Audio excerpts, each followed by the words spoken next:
go.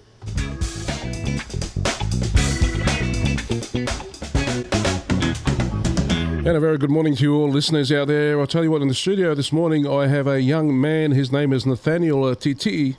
Nathaniel Titi, he's 20 years old. He's born in Middlemore Hospital over there in Auckland. And he comes from a long list of rugby playing schools, I guess. He was at Camden Rugby. He went over to Penrith Emus. And more recently, Parramatta 2 Blues as a loose head prop. And then currently he was with Eastern Suburbs, and right now he's involved with the Waratah Senior Academy Pathways. Should also point out that this time last year he was playing for the Wallabies under-20s, which is a huge achievement in itself. Put your hands together. He's here this morning with his father, Ono Titi. Put your hands together, folks. Put your hands together. Thank you for coming in, guys. Thank you. Thank you for coming in. Thank you. Thank you, mate. I'll tell you what, mate, you're a very sharp-looking young man there, mate. You look like those shoulders are going to do some damage, mate, you know. Let's have a chat about your career and what's been happening, like, from the beginning. So, born in New Zealand, what year did you guys come to Australia? Yep, 2013. 2013, just around March, I'm pretty sure. Yeah, just me, my dad and my mum, flew from Auckland here down to Campbelltown. So pretty much, Sydney here in Campbelltown. We stayed there for a couple of years. Out of Campbelltown, yeah? Yeah. So I've got to ask Dad the question. What prompted that move to come over from, is this a move where you're looking to put your son into a better position, for a career in rugby union, rugby league? What's the move there? Because there are a lot of Pacific Islanders that do make that cross, with the hope that their son's going to make it either in the NRL or the Australian Rugby Union. What was the go with that? It was just more opportunities and money-wise as well for the family, but also we were looking at for our son, because he was the only one at the time. But now we're blessed with the younger brother. Wow, the younger brother. And who's the younger brother? It's Gus. His full name is Magas. Magas. I'll tell you what, put your hands together for Magas. If you're watching this, mate, good on you. Good on you. And how's his career going? Is he playing with any of the... Yeah, he's playing for East Tigers in Queensland. East Tigers, so he's up in Queensland, yeah? Queensland, yeah. To be honest, he's better than his older brother, to be honest, at the age of 8. Wow. Nah. He's 8 years old. He's only 8 years old. I'll tell you what, and that's a commitment. So if he's living up there, and so who's he living with? Family up there? Inga up there in Queensland? Yeah, so we made the commitment because of, of Nate's career. Yep. So the wife and baby moved to Queensland to look after my in-laws, my wife's parents. Wow. And Nate, he was still 19 when we made the decision. So, I wanted to stay with him and help him with his professional career. So you stay down here? Yeah, I stayed with Mum's him. gone up there to look after the parents, and I'll tell you what, that's an honourable thing, eh? That's really an honourable thing, and I hope it all pays off. Well, very good, mate. Good luck to you. Good on you. Cheers, thank you. Good on you. So good on you. Thank you. Let's have a talk about the journey. So you're in Australia. You're attending school. At what point in your life did you think, well, I want to become a rugby player? With a particular interest, I guess, in rugby. Did you look at rugby league? Yeah, I tried out rugby league coming here. I think the first year coming to Campbelltown, I didn't know much of rugby league. It was all union. Yeah. So I started off in NZ playing for Papatoetoe. Yeah. Oh, yeah, Papatoetoe, yeah. Yeah, just over there in Auckland for about a year or so before moving over, and came here, and I was looking to play for Campbelltown City Kangaroos. Yep. You probably, if you know him, Himasi Makasini, he pretty much, when he was playing as well, I was older than him, but that was the club that we played together at. Yep. And we were playing there for league for about 2-3 years before moving into union. Into union. Yeah. And what sparked that change? What made you decide to change from the league into the union? I think just after year 6, more so because I was playing for Sydney South West, and we travelled all the way to Mudgee, and at the time they put me at 2-row, and I remember being I didn't get selected for the New South Wales team then, and I remember talking to Dad about this. It's always a story that we always talk about, and I'm so grateful for it as well. It's just probably that mental switch, and why I pursued union, because obviously not getting selected.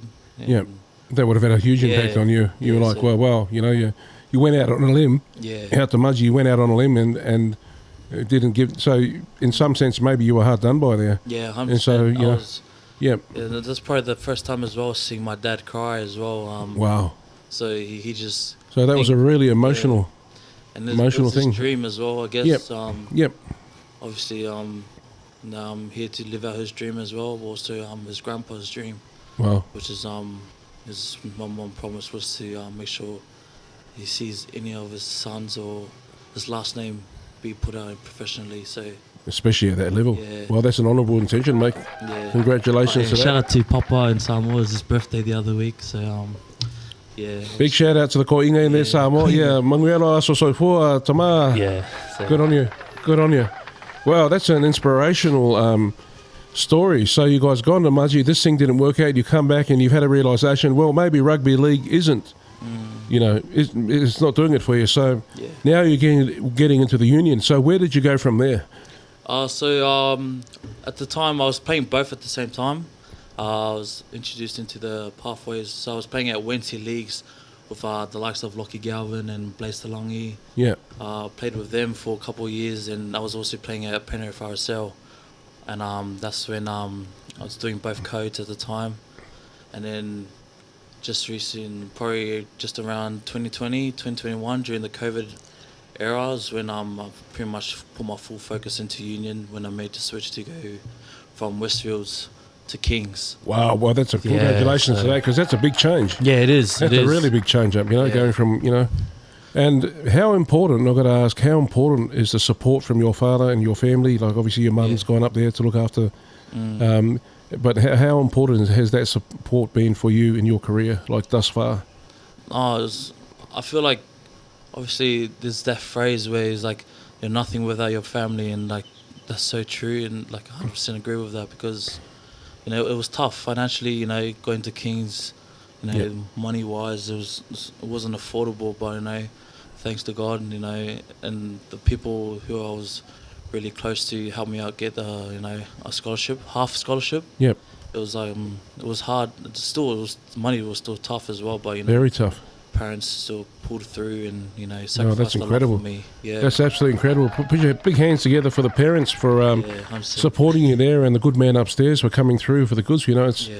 I would imagine that there's not a lot of Pacific Islander Pacific Islander students at the school with that sort of, you know, so you're in a very, very privileged position at the moment, and we thank our good Lord upstairs for that. Thank you. Amen. Amen, you know. Yeah. So, talk to me about Eastern Suburbs. Yeah, so just after graduating from Kings, they offered me a contract there. It was 2 years, so Colts contract there to play with them. Yep. Something different, I guess. Yep. It's way different living out in the West, I guess. So they helped me out with accommodation, living out there. We were originally staying in Coogee for a few months. Yep. Before staying a whole year down at Bondi. Wow. Yeah, so different environment, I guess, in terms of like living conditions, and I feel like the professionalism there was awesome as well. It just helped me out, improve my develop me as a player, I guess. Yeah. Yeah. So all these things, all the stars are aligning. Like, it seems like everything's coming together, and it's in good time, and that you know, where the staging of your career, because every player's got a story, and looking back on where you've come from. What a magnificent journey, man. Yeah, I know. What an absolutely magnificent journey, mate. Absolute privilege. And I'll tell you what, I am very, very excited to be having you on this podcast today, mate. So thank you for coming. Thank you for having me. No, thank you for coming. Thank you, Onal, for coming in as well. Thank you. Bringing the young fella in, mate. I'll tell you what, so would you say that he's a chip of the old block, mate, or what? Because I know you do have some rugby playing. You were playing in New Zealand. Yeah, up in Auckland, yeah? It was a dream, because it was funny. He was only about 2 hours old in the hospital, you know, as a first dad. At the time, I was too scared to lift him up. Wow. And my mother-in-law was in the room. The first time I got him, I lifted him up, and I looked at him, and I turned around and said to my wife, "Yes, I've got a rugby player." Wow. And that's where he is. Wow. And the rest is history, mate. The rest is history. So have a look at that. Well, what's fascinating about that is that the father, and it seems to me that at 2 hours old, the father knew he had a rugby player. Put your hands together for that, ladies and gentlemen. That's a fantastic outcome. That makes me wonder what my father said when he held me in my hands in 2 hours. He probably said, he's the biggest ula valley around. No. Anyway, getting back to this. So, yeah, to say that he's a chip off the old block, mate, unreal, because you were playing rugby at the time in Auckland and, you know, wow, what a thing to have. You have got a son there and you're thinking to yourself, well, where we don't get the opportunities and that, we hope for the best for our kids, all our hopes and aspirations, and have a look at what's happened now. Yeah, that's incredible. What an incredible story. Absolutely incredible story. Anything you want to elaborate on that with the journey with your son and coming from Auckland and, you know, did you have doubts at any time as a father? You know, growing up, maybe thinking, oh, maybe he's not cut out for the game of rugby. Maybe he's going to go and play cricket or something, soccer or something else. You know? It's funny you said that because we put him through soccer, every game, AFL. AFL. I mean, every sport's available. Yeah. Because he was getting bigger and bigger. Oh, surely. To be honest, I What's used that? to play 10. Yeah. So I was training him as a 10 at the time. Wow. But my in-laws were spoiling him too much, so that's why he ended up as a prop. Well, that's. Well, there's nothing wrong with good food. And I think as Samoans, we really love our good food, you know. Too much kalo, Too much of that carbs, eh? We love that, you know, we love to fatten the meal up with bread and galo and woe and whatever. No, that's all good. That's good. So now you guys setting the scene here. Now you guys here in Australia, all right? You've been through all the motions. You know, he's been out here at Camden's, Penrith. Now he's over at King's College. What a huge move to go from Westfields to King's College. Absolutely huge move. Eastern suburbs, he's there now.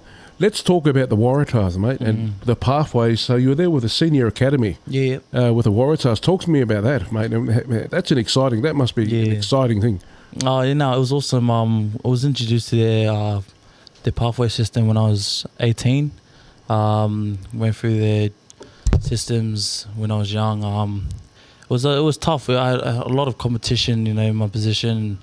Obviously, it took a lot of hard work and, you know, discipline to get where I am today. So, now the trainings there also were currently in our pre-season. So, early mornings and late afternoons as well. We've just been training at the moment. So, and our assistant is awesome. Coaching staff is brilliant as well. They've been helping me for a long time now. So, since leaving school, they've put investing a lot of time into me. And that's the thing, they really invest. Yeah, they're really good. Yeah. Well, do you want to add on to that, Onel? Yeah, I can see the difference in him, you know, from 18-year-old to a professional rugby player. You know, like, you know, he's really disciplined with his time management. Yep. And, you know, and it's good that I can see with his food as well, it's different. Yep. As well, very, very fuzzy. Yeah. Food. Yep. Certainly. So I'm his master chef, but he pays for his own food. Well, that's good. That's good. Well, you know, getting all that food, and I think with the Pacific Islanders, you know, the food is a big thing for us because there are a lot of talented players out there. They can't control the food. They can't control the food. They put on the weight and they don't make the squad. You know, like so. You know, that's something that's always in the back of your mind. When you're eating, you're thinking, "Oh, is this? You know, am I doing the right thing? Or do I have to work a bit extra harder to, you know, like?" Yeah. So it's a whole. But you're looking at you're the complete package, mate, and that's really what you got to be. So talking about these things like time management skills and that. So being in that academy teaches you not just about the sport, but just also as a human being, organising yourself. Yeah. And making a better life for yourself. Would you agree to that? No, 100%. I think you know, we have our team meetings and stuff like that, and they always talk about organising our times just that way we can balance, you know, with footy and like with you know, studies and work and stuff like that. So I feel like they try and prioritise us to make sure we're, you know, on time with our schedules and, you know. Yeah, and they were, you know, organisations, you know, awesome. Huge. And these things are really good tools for life in general. Yeah, it is. Know? They really are. It just seems to me that there's a lot of benefits, not just to sports, but also as a person, as an organised person, and like actually helping yourself. Yeah, which is awesome. No, big shout out to those guys up there at the academy, the work they're doing for our young people, and especially those players that are gifted and talented enough to get in there, privileged enough, I guess, to get in there. You know, so that's awesome.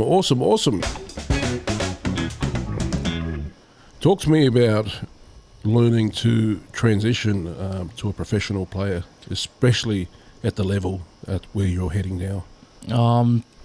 At the moment, after school, it was we'll start from school actually, and it's you used to a schedule, right, where you're always waking up in the morning, you got the gym, and then you go to school, right, and you have to all study and stuff like that, and then after leaving school, it's pretty much you're in like a space where you're not used to, like an environment where you're not used to. And it comes when I got picked up from TARS and I was into the academy. It was just a whole list of programs, and they gave us a weekly schedule, right? And it was just a new environment for me. And we're talking about being organised and prioritising timings, Yep. trainings, and Yep. other commitments as well. It was interesting because I wasn't used to that. You know what I mean? Yep. Like it was like the professionalism, like it just amped up. If you know what I mean. Yeah, yeah. So I wasn't really used to waking up early in the mornings,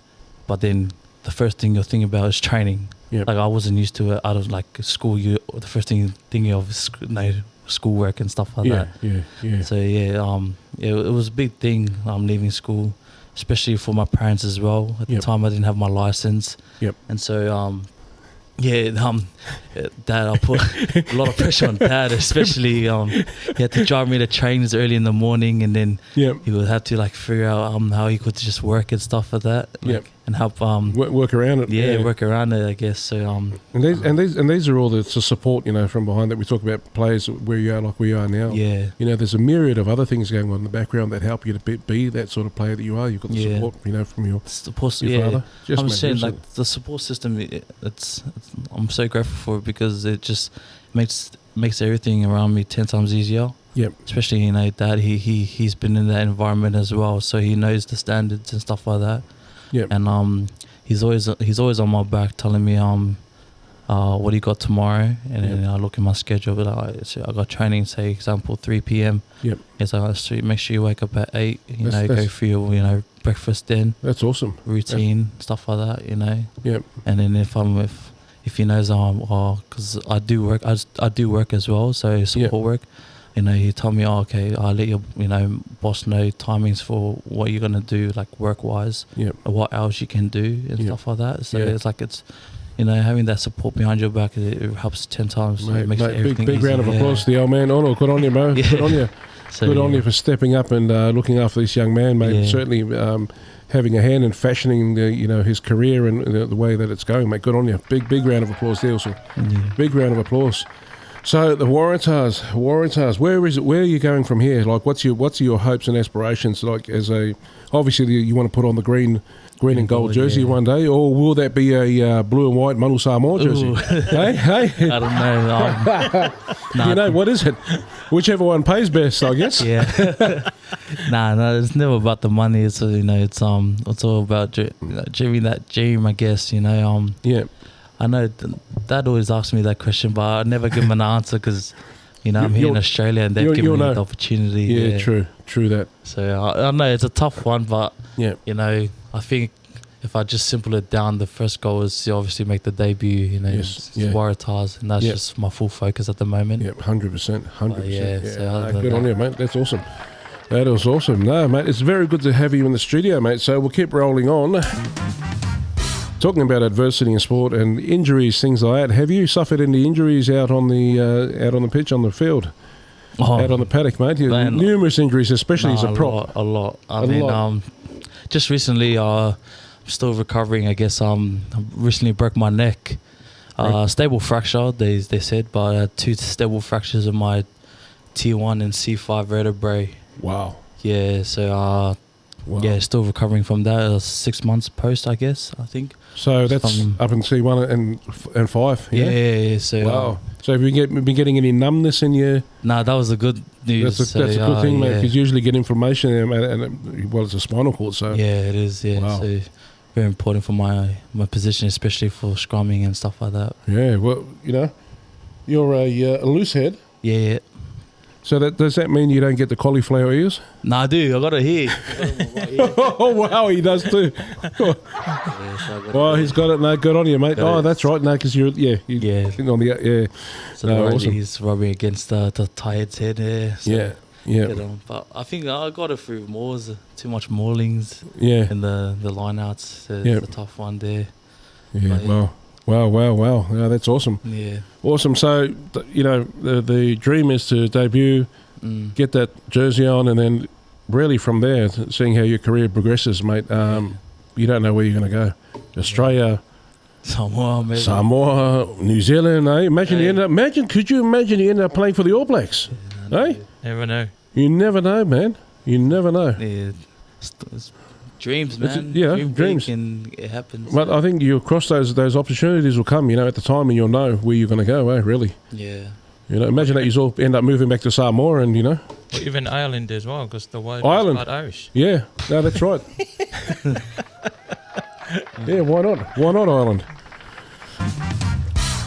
What advice would you give a young person who's, young Polynesian or any young person really, Yeah. who's, looking to, has hopes and dreams and aspirations and they wants to go there? What makes a difference? Because there's a lot of talented players out there, No, there's But- heaps, yeah. but you've got to have the complete package, the mindset, all of that. What is it? What is it? Talk to me about that. I don't think, but definitely hard work. Hard work not hard work. I would say there's always a thing called motivation.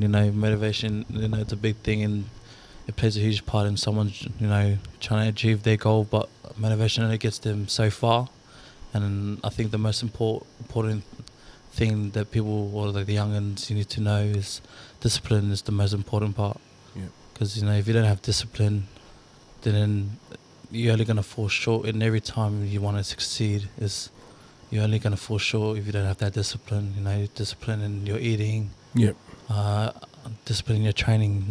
Making sure you're not cutting corners in your fitness. Yeah. Especially gym as well. Missing any reps in your Yep. lifting. Yep. Even sleeping as well is the most important part. Part of recovery, sleep. Yep. So I feel like motivation can only take you so far, but if you don't have discipline, you're only cheating yourself. Yeah. And Yeah. for youngers as well, like you mentioned about the opportunities. I don't think where you're from is how you're gonna make it. How you gonna know what I make it, mean? yeah. Yep. It's not where you're from. It's about the things you do behind the scenes that push you. Yep. In front of the selectors. It's what you do. On field playing in front of those selectors Yep. that helps you push. For those opportunities. And opportunities, you mean like scholarships and Yeah, things like that? 100%. Because Yeah. these selectors are out there looking for the talent. So Yeah. you may come from a disadvantaged area, but if you shine on that day, Yes, exactly. you're going to get picked up. Some boys have their lucky days where when you play your best game in front of a selector, it changes everything for them. Like Yep. especially me, that's why Dad always tells me, every game treat it like a grand final. Yeah. Because you never know what's happening. You never know who's watching and stuff like that. So Yep. yeah, it's where you're from. Take it with pride because it shapes who you are. Yep. And I didn't come from a wealthy family, Yeah. but I made sure that I was able to perform like we're wealthy, if you know what I mean. Yeah, well, that's awesome. What a Yeah, fantastic so- answer. Absolutely, man. You must be, you must be very proud of this young man. I mean, some of the answers he's given you today, certainly during this podcast, mate, have been absolutely outstanding, mate. Yeah, to be Yeah. honest, I'm super proud. This is the first time I've said it in front of him. Yeah. I always talk about him behind the scene. Yeah. All right, take a minute or so. I've seen him through a lot of injuries. We've been through a lot. But, as parents, we want the best for our kids. Yeah, absolutely. Absolutely. And then, Yep. I'm super proud of where he is. And Yep. we thank God for, for being with us Yep. through his journey. Even his sacrifice, we miss his younger brother. Yep. And the wife as well. Up there, yep. But, it's for the best for our kids. Yeah, no, appreciate it, mate. That's the ends will justify the means. I think, with what you guys are doing, the sacrifices, and this is the thing, all these great players, coming up, and no one knows the stories, the real story behind them. If you have a look at the sacrifice here, that's happening with you guys, with mum up there, with, dad down here, getting around, making sure you get to your games, and you guys teaming up, ready each other, you guys supporting each other, because that's what this is, So, man, absolutely fantastic to you. Sorry, mate, my nose is running because I got a few tears. How important do you think our Samoan culture and as a people, this warrior spirit, do you think that plays some kind of role? Our, lack of a better word, our Samoanness, our culture, and as people that we're such a small, tiny nation of the Pacific, yet on the stage of world sports we have a huge impact, a profound impact. Not only in the NRL, rugby union, have a look at the playing fields of the NFL in the United States. They call American Samoa Rugby Island. What is it about our people? Our ancestors, our history, and all of this. That make us this like untapped energy from our warriors, from our past. What do you think about that? Like when you're running that ball up, when you sometimes feel the weight of your ancestors bearing down on you. Yeah. You know what I mean? Like, No, yeah, 100%. you know what I mean? Like It runs through the blood, I guess. Yeah. You know what I mean? Like every islander, Yeah. they feel, that I feel just the weight on the shoulders, I guess. yeah, I feel, I don't know. It's a tough one. It's a tough one. Like, I get what you mean. It's like, yeah, He always, before the game, because I've seen it with some of his Samoan mates. They played together at Eastern Suburbs. yeah. He has this thing that he always, like, after he says his prayer inside the changing room, and all I heard from outside is "Sao, Sao." That's what I mean. And That's what I mean. You know what I mean? yeah, no, it's just like me and a couple of boys, just psychs ourselves up, Yeah, yeah. Well, that's awesome. Get ready for, again, Yeah. our ancestors get ready for war. That's what it is. That there's a psyche in us. Exactly. It's just in there. It's in our DNA. It just runs through the blood. I don't know. It's in the blood, bro. Just comes when you're naturally, running there, bro, someone comes, you're going to kill that person on the field. Yeah. Bro, who are you? Just by looking at them, man. Yeah, you just look at them and you think, man, I'm going to get out of my way. You've got to crush people. You know what I mean? So yeah, it's a good thing. It's a good thing. It is good. No, good on you, bro. I just had to ask that question, because. So talk to me. You're in the Australian schoolboys, yeah? You're in the system now. Yeah. Talk to me a little bit about that. Oh no, it was a great opportunity to represent, Australia. Got to do it on separate occasions. Yep. Represented Oz 18s for during school. You know how they do the stuff where they pick the best schoolboys. Yep. And then we got to verse New Zealand on a 2 test match against them down at Canberra, Viking Park. Yeah, nice. It was a good opportunity. It was a new experience, I guess, versing all the boys who, pretty much, back at home, Yep. in New Zealand. Yeah. I think the best experience I, got to cherish was seeing them do the haka. Oh, that's awesome. Yeah, so, during the game I was heaps nervous, didn't know what to expect. Yeah. And then once, they did their haka in front of me, I was like, what, stuff it. Yeah. Let's go, man. Let's go, man. Let's go. So yeah, got to represent 18s, and then last year got to be coached under Nathan Gray. Yep. Former Wallaby himself, and at the 20s World Cup done in South Africa, Cape Town. Yep. So got to travel there. Oh, excellent. Awesome. Yeah, it was good. Yeah, it was a good experience. Different.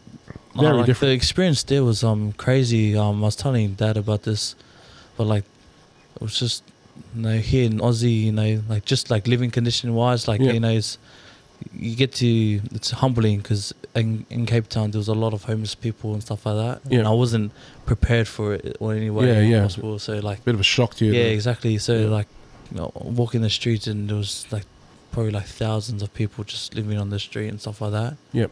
But yeah, it was very humbling, and crime rate there was crazy as well apparently. So we had to like make sure we got escorted around. by like police and stuff like that. Wow.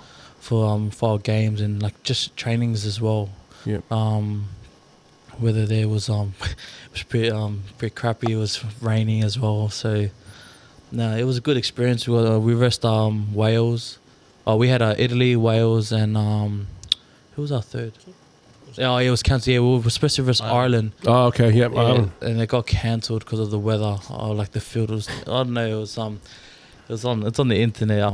It was a good experience, and I got to meet different people. Yep. A lot of people who are now playing top 14, and boys who are already debuted for Super Rugby as well. So Awesome. yeah, it was like Henry Pollock.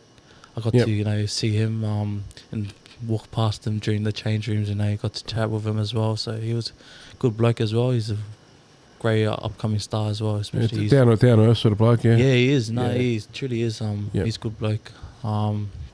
And then this year, got to represent the 20s as well once again. Yep. We were in Italy for the World Cup. Yeah. Awesome. We had who do we have? We had Scotland, South Africa, and England in our pool. Wow. Well, England won it last year. Yep. And we had them in our pool plus South Africa, who won it this year in our age group. And I gotta say that first game was tough, man. we got absolutely pumped. So where did you guys place on the ladder after out of all of that? So we won. Oh no, in our pool games we lost against England and South Africa. Yep. And then we won against Scotland. Yep. And then we had to play for 5th, so we versed Italy. Yep. We won against them. Yep. And then versed England in our last game, and we ended up beating them. So it was a good way to finish the tournament, but it was bad because that's when I broke my neck. Oh, wow. Jeez. Yeah, wow, no, mate. Well, I'll tell you what, you're looking all right. You're recovering slowly, yeah? Yeah, recovering slowly. So you're back at training now? You're training? Yeah, so just started training 3 weeks ago. Yeah. Like fully like running as well. So it's been good. It's been good coming back because there was a point where I thought I wasn't going to play it again. So, oh, wow. So yeah, it was quite scary, but it was, got out of the plans, I guess. Tell you what, mate, you're on the journey, man. Yeah, 100%. You're on the journey. God bless you. God bless you, man. God bless you. Thank you. Well, I'll tell you what, ladies and gentlemen, it's certainly been a pleasure having Ono and Nate in today. What an absolutely fantastic father-son team they are. I can see that this is going to be a journey, mate, that's absolutely going to go somewhere, and it's fantastic. We're going to be following your journey and following your career, mate. Thank you for coming into the Play On studio, mate, and thank you. Allowing me to interview you, mate. What an absolutely fantastic guys. God bless you all. Jeez. Thanks very much, everyone, for coming in, and reach out to us if you want to come on the show. Thank you so much, guys. Thank you so much.